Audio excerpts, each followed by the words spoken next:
چرا خودکشی های مادران جوان همراه با کودکانشان در تاجیکستان رو به افزایش نهاده است؟ یکی با کودکانش در بغل خود را به دریا میاندازد، دیگری به آتش میکشد.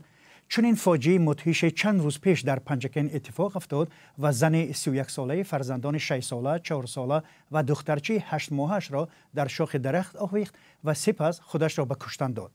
این حادثه ها از کجا سرچشمه میگیرند؟ مشکل اجتماعی، جنجال های عائلوی، مناقشه خوش‌دامن و یا دیگر؟ همین سوال را امروز ما به برنامه گپ آزاد کشیدیم و مهمانان ما مریم دولت و کارشناس مسائل گندری و روانشناس محمودشاه کبیری هستند. سلام و خوش آمدید به برنامه. چرا چنین حادثه ها در تاجیکستان رو به افزایش نهاده است؟ مثلا ما از سال 2015 تا کنون شاهد چند خودکشی مادران شدیم که کودکانشان را هم با خود بردند. البته خودکشی زنان سالانه ده ها و یا صدها بار ثبت شده است، ولی حالا با کودکان سبب چی است؟ خواهش میکنم بانو مریم دولت و از شما شروع میکنیم. مرحمت، نظر شما چی است؟ درود با علاقمندان رادیو. هر یک حالت رو من گمان میکنم علاهیده آموختن لازم است. یگان حالت رو نمیتوانیم از نگاه روانشناسی، از نگاه گندری، حتی از نگاه قانون با همدیگر مانند کنیم، قیاس کنیم. زیرا تولستوی میگه که همه عائله خوشبخت با همدیگر مانندند، ولی هر عائله بدبخت به طور خودش بدبخت است. برای همین اینجا یک ریسپت عمومی، یک جواب عمومی بودن نمیتواند. از نگاه اگر به شکل عموم یک چیز گفتن خواهیم، من میتوانم بگم که غریزه مادری میتواند جزای پروردگار باشد و میتواند هدیه پروردگار باشد. اگر مادری با کودکانش از این عالم رفتن میخواهد، پس به این عالم یگان ذره باور ندارد که کودکانش در این عالم بعد سری او خوشبخت میشوند، یک لحظه آسایش میبینند. این یک جواب عمومی است و به تحقیق آن رو من پیشنهاد کردن نمیخواستم، ولی یعنی علتهای اجتماعی، علتهای واقعی اجتماعی ندارن این مسئله به نظرتون؟ یعنی همشون توفیق خداوندی؟ ولی از بس که از نگاه روانی عمیق‌تر چی میگن ریشه هاشو پیدا کردن ممکن است، من این را در نظر داشتم. سبب اجتماعی البته دارن. چرا زیاد شد میگید؟ ولی شما به من بگویید که همون قضیه هایی که آدمان به خودکشی میروند در کدام حالت پرونده جنایی باز شد؟ آنهایی که انسان را به درجه خودکشی دهشت انگیز آوردن کی جزا گرفت؟ کدام ما روزنامه‌نگاران، ما یا شما یا کارمندان اجتماعی در این مسئله خبر داریم؟ اگر خبر داریم چرا در این باره چیزی نمیگوییم؟ حالت ها تکرار می شوند وقتی که قیچی پیدا نمی شود که این رشته رو ببرد. تشکر. جناب کبیری، نظر شما چی است به این گفته های خانم مریم؟ البته درست قید میکنم خانم مریم که در حقیقت بعضی چیزهایی هستند که آنها هنوز شرح داده نشدن، ولی به هر حال این ظهوراتی که ما میبینیم ظهورات ناخوبی در جمعیت ما، البته این باعث تأسف است و برای آنکه انسان با یک از آن جمله مادر یا که کسی که سویسید یعنی خودکشی میکند به یگان خلاصه بیاد، باید عامل‌های او را به این راه مثلا تله بدهند و این عامل‌های البته روانی هستند، عامل‌های اجتماعی هستند، عامل‌های میگوییم که معنوی هستند و عامل‌های احساسی و فرهنگی. همین عامل‌های روانی که شما اشاره میکنید چی هستند به نظرتون؟ وقتی شماها تحقیقات و آموزش میبرید صحبت میکنید چی حاصل به دست میاد؟ این مسئله رو میخواستم میگفتید. البته ما میتوانیم بگوییم که در نتیجه آموزشی بعضی کسایی که به ما مراجعت میکنند در حقیقت پیش از آن بختشان بلندی میکند، پیش از آن که مثلا به خودکشی سویسید دست زنند، بعضی اینها از ما، از آموزش های ما، از تفاوت های ما میگذارند و ما میبینیم که در عامل های روانی دیده میشود مثلا سستی اراده، طبیعتی که در مثلا یکی از عنصر ها مثلا آتشش بسیار است، نهایت احساسی است، دیگری سست شوی نیروهای عصب، نیروی عصب سست می شود، البته نبودن بعضی نازکی های معنوی و سطح پست فرهنگ.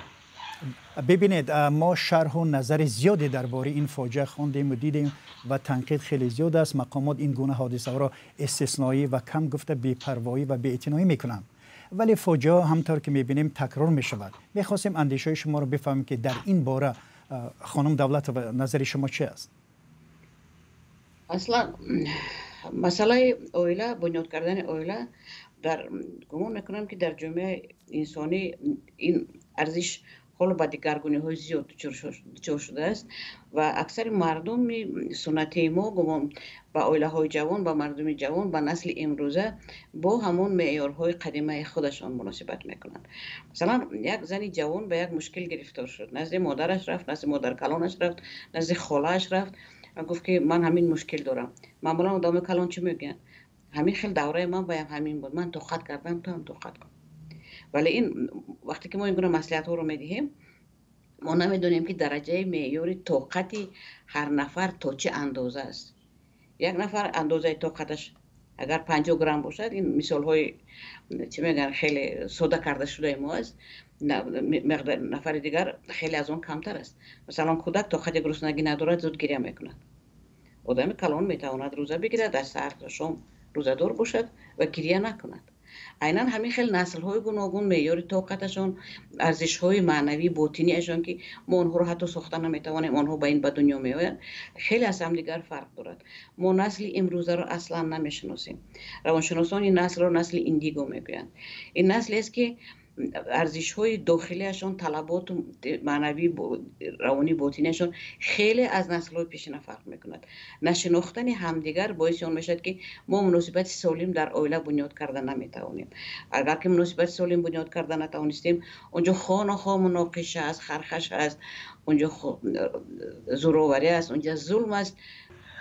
و چیز دیگری که بسیار زیان میرساند به مردم ما که با این یا آن چیزهای مثلا خوب ناخوب دست میزنن، این آن است که جای انا همین متخصصان ساحه طب روانی را طبیبان خلقی روانی گرفتن که آنها بسیار وقت از نبودن مکتب مخصوص و نبودن درس‌هایی که آنها آموزش کنند، بسیار وقت یک واریانت های طرز های کلاسیکی را پیشنهاد میکنند، از آن جمله باوری به قوه های غیر راسیونالی با مانند مثلا جن.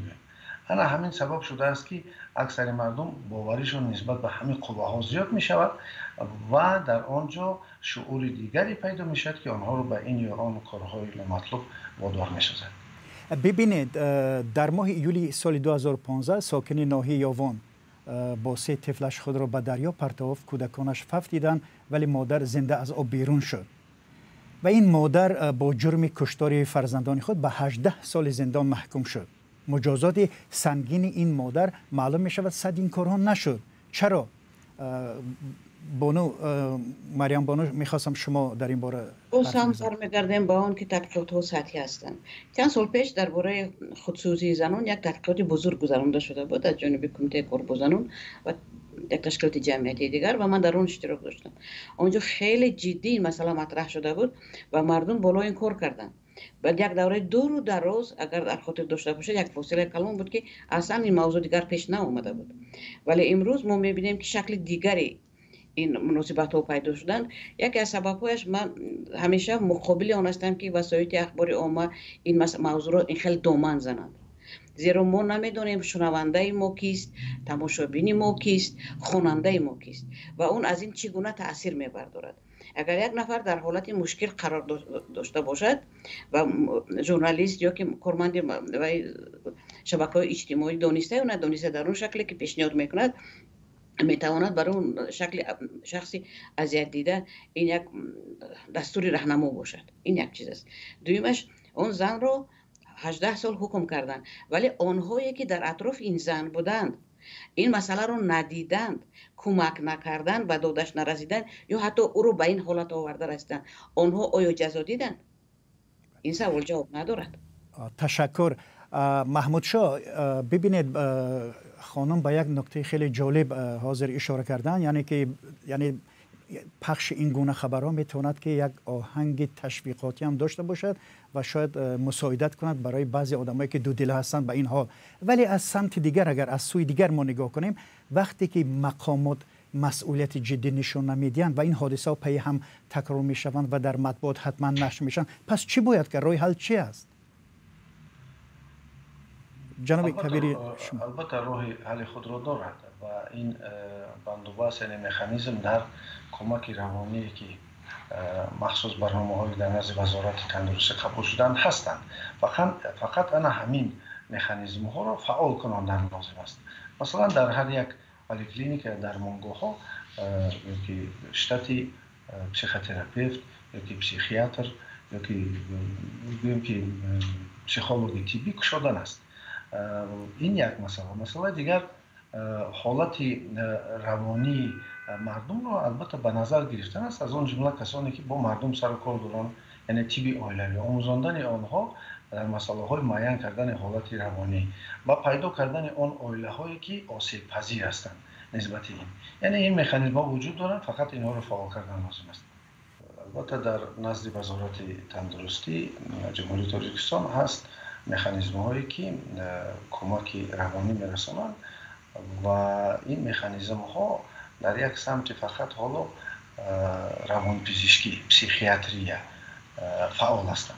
دیگر مکانیزم های آنها با مانند پسیخولوژی تیپ، یعنی آن کمکی که دکتران کمک روانی رسانند در برابر آن که بیماری های جسمی هستند، باز بیماری های البته روانی هستند و این متاسفانه اندکی سست است. با یک نکته جالب تاکید کردید، یعنی که جای این مقامات مسئول را بیشتر ملاهای جنبرار گرفتند، درست است؟ پس چی باید کرد؟ راه حل چی است؟ البته ما هم میندار هستیم از اون کسانی که تیب خلقی را به مردم پیشنهاد میکنند، یعنی از هیچ چیز نبودن یک چیزی را به مردم میدهند، یک آرامی روانی به آنها میارند، ولی این تا یک زمان معین باید باشد و اکنون ضرورت پیدا شده است که دکتران کسبی یا که روانشناسان روانشفایان و روانپزشکان کسبی با چنین آدمان کمک کنند، چون که کمک آنها به یک نصیحت و مصلحت و مثلا گیریم ریتوال های گوناگونی که نسبت یعنی همین گونه آدمان میگذارانند، اکنون باید اینها چون که کمک و یاردم کردن دیگر نمیتوانند، اکنون وقتی اومده است که جای آنها رو بگیرن این متخصصان ساحه و آنها رو در نزد وزارت و در نزد دانشگاه بسیارتر مثلا تیار نمود و البته برای طبیبانی که خلقی هستند باز مکتب پرقوت‌تر ساختن در کار که آنها رو هم نه تنها آموزشی. تشکر. خانم دولت‌آوا، چه حالت پیش می‌آید که مادر نه تنها از جان خود می‌گذرد بلکه کودکانش را همراه با خودش در آغوشش قربانی می‌کند؟ این نشان دهنده چی است؟ من نمیدونم، این سوال جواب ندارد. یک چیز دیگر است، من بسیار دوست نمیدارم وقتی که بعد از فاجعه ها روی دادن ما یک باره این موضوع میکشیم تا این وقت گویا که هیچ کار نبود. این یک طرف، یعنی علاج واقعی رو پیش از وقوع باید کردن و بر وقت فراموش کردیم. یک قانون خوب داریم ما با نام پیشگیری خشونت اولیوی، ولی این قانون خوب است که فقط درباره پیشگیری صحبت میکند، ولی بعد از که یگان بخش جزایی ندارد.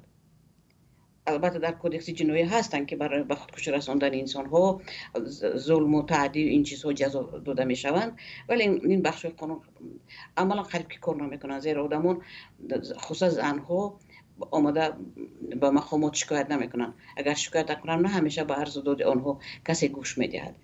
مثلا به شما چی؟ به شما هم صحبت میکنن همین خانواده ها زنان؟ صحبت های زیاد البته که من باور دارم شما کرده و آنها اصلا از چی شکایت میکنن؟ اصلا مشکلی اصلا زیاد همدیگر رو نفهمیدن اعضای عائله است. از بس که ما یک چیزی عادی داریم، اگر مثلا من نمیدونم یک تلفن ارزانه کم خرید، شما حتما دستورش میخونید، ولی وقتی که فرزندان ما بر وقت عائله دار میکنیم یگان دستور عائله داری با آنها نمیدهیم و اون چیزی که میگیم هم چیزهای کهنه شده است. تا قد کن کاسه هایشو خانه های روب و با همین تمام صحبت با آخر رسید. با جوانمرد اصلا یگان گونه دستور داده نمیشود که مناسبت ها در سمت نوی زندگیش چگونه باید صورت بگیرن. عائله جایی است که در اونجا تمام نمودی مناسبت ها جای دارن، مناسبت های روانی، اجتماعی، اقتصادی و محرمانه، و برای همه اینها رو دانستن و جابجا کردن دانش‌های معین لازم است. ولی متاسفانه نه پدر و مادران نه مقامات دیگری که با این مسئله مشغولند به قدر شاید باید کار کردن نمیتوانند یا نمیخواهند. من نمیدونم، حاضر مدت آخر من با مقامات کاری زیاد نمیکنم. مشکل اون است که ما اویلادوری رو یک کاری سهل گمان میکنیم. یک دخترک جوانی 18 ساله رو که غیر از کار خانه چیزی دیگری با یاد نداده ایم میبریم به یک ملک دیگر، در اون خانه مسکون میکنیم، میگم این شوهری توست، این خسری توست، این خشتامنی توست، تو با اینها زبان پیدا کن، خودت یاد گیر. وقتی که در حالت درماندگی از کسی صحبت شکایت میکند و کمک میپرسد، معمولا میگن تو خط کن، همه زندگی همین خیلی است، همه مرد همین خیلی. ولی همه، من پیشتر گفتم که همه تو خط خیلی نیست. ببینید تجربه کاری شما در این سمت اندک نیست و چرا شما علت این مسئله رو در درون خانه ها در بحث بین زن و شوهر یا خشتامن سراغ میکنید، ولی مشکل بیرونتر از این مگر نیست؟ مثلا مهاجرت، چرا به مهاجرت اینها رو آوردن خانواده و یکی از سبب‌ها شد؟ جناب کبیری نظری شما چی است به این مسئله؟ آیا این سوال پاسخ نداره؟ البته پاسخ داره. مثلا برای اون که ما اگر به حکمت آموزی به یک دید فلسفی نگاه کنیم، با آغوش گرفتن فرزندان از طرف این زن و خود را به دریا افکندن، این یک نشانه، اگر بیماری روحی نداشته باشد، یک نشانه بگیم که اعتراضی است. برای اون که تا این درجه بیاید باید چند عامل به او اثر رساند. یعنی که عائله ناپوره باشد، امکانات مثلا اجتماعیش کمتر باشد، در جنجال‌های احساسی گرفتار باشد، دستگیری نداشته باشد. همین همه میتواند که اون رو به همین چیز تکان بدهد، به همین عملی ناخوب. و چیزی مسئله دیگر که مهاجرت، البته ما میدونیم که این هم از لحاظی که میگراتسی که خلق‌ها میکنن، این از لحاظی که فلسفی چنین است که بسیار وقت شمال و جنوب ناداد و گرفت میکنن. البته ما بسیار مسئله و پرابلم های را میبینیم در مملکت های شمال که در آنجا مثلا کم شدن خلقشان، مثلا کم شدن تولد نمودن قوه‌های کاری، همه اینها وقتی که شرایط آنها برای این مهیا میسازند، مردم خواه نخواه یعنی با اون طرف میرن که آنجا آسان‌تر باشد، یعنی که مشکلات خود را حل کنند. و طرف دیگر ما میدونیم که البته مهاجرت بودن این یک طلبات غریزوی، با مهاجرت رفتن یک طلبات غریزوی انسان هم هست، در نهاد او گذاشته شده است. و بسیار کسان رو البته گویم که جهان دیدن، جهان را آموختن، این یک چیزی معمولی است و این خود به خود بسیاری ها شرایطشان هم خوب باشد بسیار میرن. بیاید کشاتر، یعنی که فاشتر صحبت کنیم. مثلا ما زیاد با مهاجرای کاری تاجیک در روسیه و دیگر کشورها صحبت میکنیم، آنها میگویند که یگانه چیزی اونها رو وادار کرده است که از خانهشون بیرون بیان به روسیه و اینجا با کار و چیزا مشغول شوند، مسئله نبودن جای کاری مناسب در تاجیکستان، نبودن معاش درست، این چیزها اونها را وادار کرده است. به این چی میگوید شما؟ درست است. ما اگر که چخورتر عمیق‌تر بیاموزیم میبینیم که هست یک چند عامل هایی که آنها را به مهاجرت وادار میسازند. یکی این مثلا بسیار وقت در یک عائله بسیار بودن اعضایان عائله، چون چنین بود همه وقت، این وقتی که بسیار میشن و آنها امکانات اجتماعی آنها در اینجا محدودتر میشن و آنها به اون طرف ها میرن و این را ما میتونیم بگوییم که این یک چیزی مثلا بگوییم که اجتماعی، ظهورات اجتماعی است. حالا توجه شما را به یک پرسش سریراهی همکارانم در دوشنبه جلب میکنم. همکاران ما از چند رهگذر پرسیدند که به نظری آنها چرا یک مادر با بچه‌اش در بغل خودکشی میکند؟ چی آنها را به این کاری وحشتناک تیله میدهد؟ جوابها را با هم میبینیم و سپس صحبتمون رو ادامه میدیم. مرحمت. مردکای ما، یاشای ما گنده، زنکای بی حرمت میکنن، مجبور میشن بیچاره. خیلی چوکنن و خورم به چی نداشته باشن، تامین کرده نتونه شوهرش بیچاره، کور نباشه که کور کنن بیچاره. ها زندگی با فکرم زندگیشون نقض نیسته که از همین حساب رو به خودکشی میکنن یا گون چی میکنن، یا زندگیشون سطح زندگی وزمینه، همین حساب زندگی یا یگون چیز دارن. این از دو چیز میشه، یکم بفهمی زنها میشه، دویم همین زندگی وزمین بودن زندگیشون میشه. یکی یک بیعقلی است که مثال کودکاشون هم میکشن، این بیعقلی است. А в основном это бессердечные женщины, я считаю, что любая женщина, любая мать, как бы ей тяжело не было, она никогда не убьет своего ребенка, последний отдаст своему дитя, чтобы как бы помочь ему и вырастить, и дать воспитание. خداوند مثال این امانت فرزند برای ما که این خداوند چی کرده ما با این امانت خداوند ای بود ما فرزند چقدر مثال مسواری چه خبر کنیم. تشکر. مریم بانو، نظر شما به پاسخ این ساکنان چی است؟ مرحمه. نظری هر انسان است از درجه تجربه و دانش و فهمیش‌های خودشون بیرون میاد. اینجا دیدیم چند نفر دلسوزی کردن، یک نفر محکوم کرد، بی عقلی گفت، ولی ما نمیتونیم درباره روزگار یک نفر اینقدر سطحی بها دهیم. هر یک حالت باید خوب تحقیق کرده شود، همه جانبه. و حتی یک دو چیزی است که برای من همیشه اندک دلتنگ میکند. یکمش در این حالت ها زن رو به دیوانگی تهمت میکنن. هیچ کس بهونه داده است، هیچ کس ناموخته است، نه سنجیده است، ولی میگن که این بیماری روحی داشت، با این بهونه چند نفر دیگر از جزا آزاد میشود. اگر بیماری روحی بود چگونه شما کودکان رو در اختیارش مونده؟ این مسئولیت کسی رو کم نمیکنه. این یک چیز. دومش بعضی سری اون زنها مثلا در شبکه‌های اجتماعی خیلی خیلی محکوم کردن این زنها رو که تو چگونه مادر هستی و غیره و اوکازو. عزیزان، هر یک انسان یک مخلوق ناتکرار خداوند است. یک اون نفر به دیگرش مانند نیست. خداوند کاسب نیست که انسان ها یک خیله بیافرد و ما توانیم که با یک دیدن به همه آنها بها داده توانیم.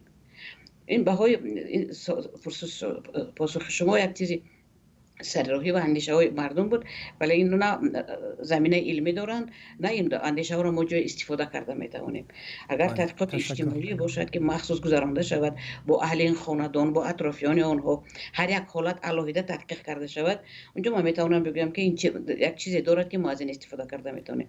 تشکر. سرراهی فقط من نمیدونم، برای شاید یک اصول کار روزنامه‌نگاری است، دیگر چیزی نیست. تشکر. جناب کبیری، شما چی میگوید؟ نظر شما چی است؟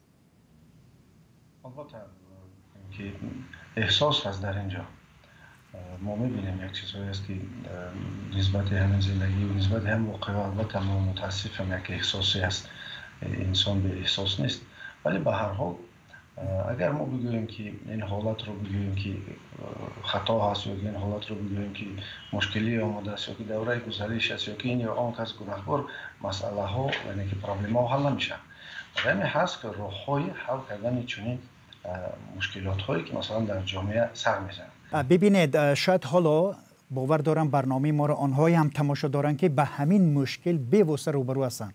شما با آنها چی مشورت میدید؟ خیلی میخواستم مختصر خانم دولت و از شما شروع میکنیم. اصلا چیزهای بسیار عادی است.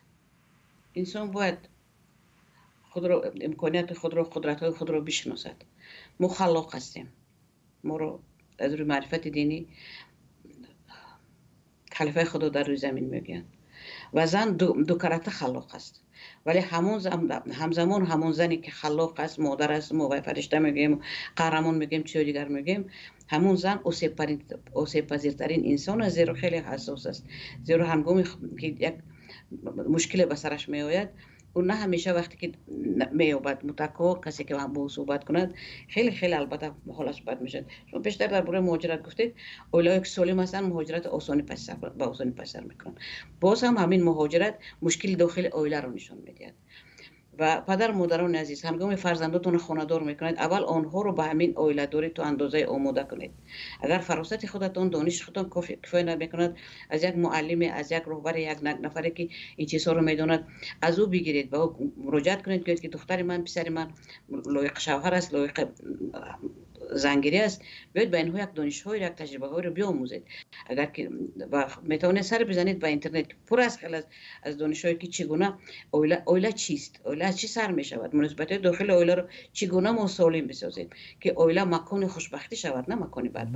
بله تشکر. جناب کبیری، از شما خواهش میکنم خیلی مختصر. مسئله این است که بدانم آن مشکلی و حالت‌های گوناگون ناگوار، جنجال‌های عائلوی، پس دادن مثلا خود بهادهی، پس شدن خود به داربهادهی از کسان دیگر، حق یکدیگر رو نشناختن یا که حقشان ندادن، مشکلات زندگی، همه این راه‌های حل خود را دارد و البته به متخصصان مراجعه کنند. ما هر سال تا 100 عائله رو از جداشوی و از بعضی‌ها از خودکشی کمک میکنیم که دست نزنن، آنها رو از این راه برمیگردانیم.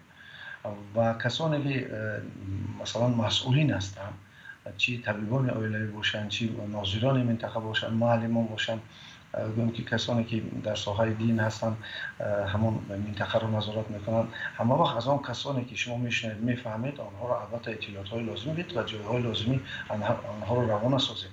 و البته خواطر نباشید، به خواطر یعنی که به پروا نباشید نسبت انا همون کسانی که میبینید که آنها همین میل دارند در سخنگوییش یا که خاراکتری آنها فعل آنها عوض شده است، آنها در یک مدت کوتاه به خود در آمدن یا که گپ نمیزنن یا که معاشرت نمیکنن، اینها کسانی هستند که چی خلاصه چی به چی اندیشه رفته شدن.